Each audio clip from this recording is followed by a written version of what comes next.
ഉർലെസ്പിയുടെ പ്രതികരണമാണ് ഇപ്പോൾ കേട്ടത്.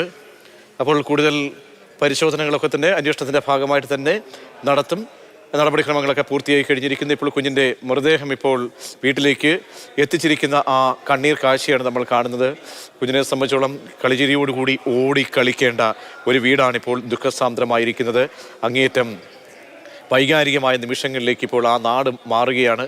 3 വയസ്സ് മാത്രമുള്ള ഒരു കുഞ്ഞിനെ അമ്മ തന്നെ തല്ലിക്കെടുത്തി എന്ന് പറയുമ്പോൾ ആ നാടൊന്നാകെ, ഈ കേരള മനസാക്ഷി ഒന്നാകെ അമ്പരപ്പോടുകൂടി വിറങ്ങലിച്ച് നിൽക്കുന്ന നിമിഷത്തിലാണിപ്പോൾ മൃതദേഹം അവിടേക്ക് എത്തിക്കുന്നത്. ഒരുപാട് പേർ കണ്ണീർ പൊഴിക്കുന്നുണ്ട്.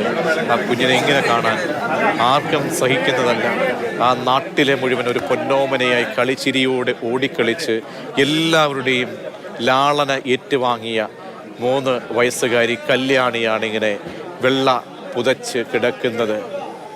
അവളുടെ കളിച്ചിരിയില്ല, കളിപ്പാട്ടങ്ങളെ നെഞ്ചോട് ചേർക്കുന്ന ആ നിമിഷങ്ങളില്ല, ലാളനകൾ ഇല്ല, കണ്ണീരുകൾ മാത്രമേ ഉള്ളൂ. അവസാന നിമിഷം നോക്കൂ, വിലാപത്തിൻ്റെ വീടായി ആ വീടിന്ന് മാറുന്ന കാഴ്ചയാണ്.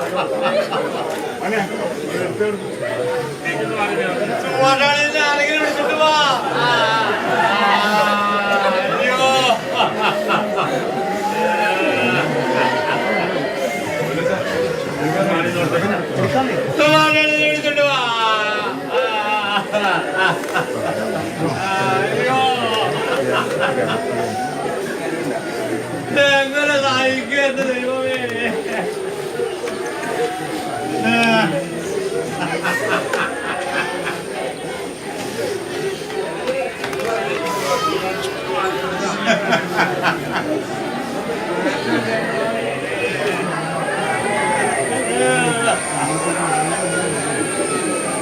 എന്തിനാ സഹിക്കുന്നത്?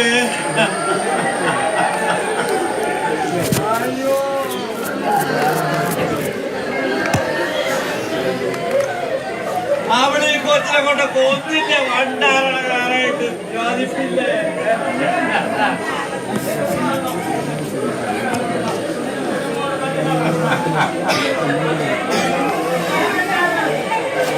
അവിടെ കൊന്നവള് ശാപം.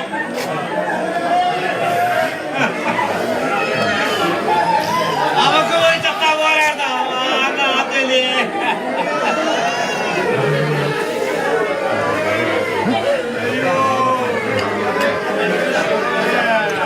കഴിഞ്ഞാച്ചോടെ ഒന്ന് കണ്ടിട്ട് പോലെ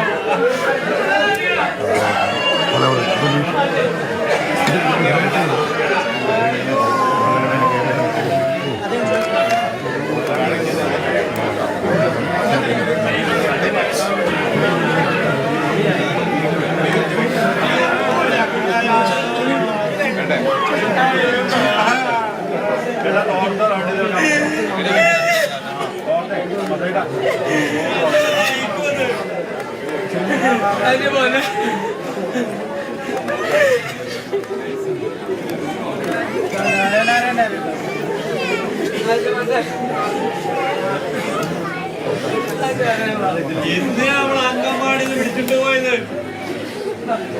അപ്പൊ ഈ ചത്താ പോരായിരുന്നോ? ആ കൊച്ചിനെ കൂടി പോയി കൊണ്ടിട്ട് വല്ല കാര്യം ഉണ്ടാവും.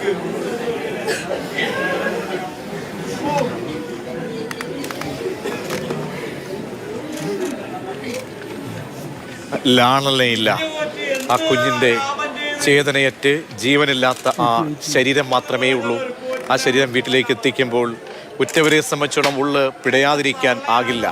കഴിഞ്ഞ നാളുകളിൽ ഈ 3 വയസ്സുകാലത്ത് എത്രത്തോളം കളിച്ചിരികൾ ആ കുഞ്ഞിനെ ലാളിച്ചുകൊണ്ട് എത്രത്തോളം സ്നേഹം ആ നാട്ടുകാർ നൽകിയിരുന്നു.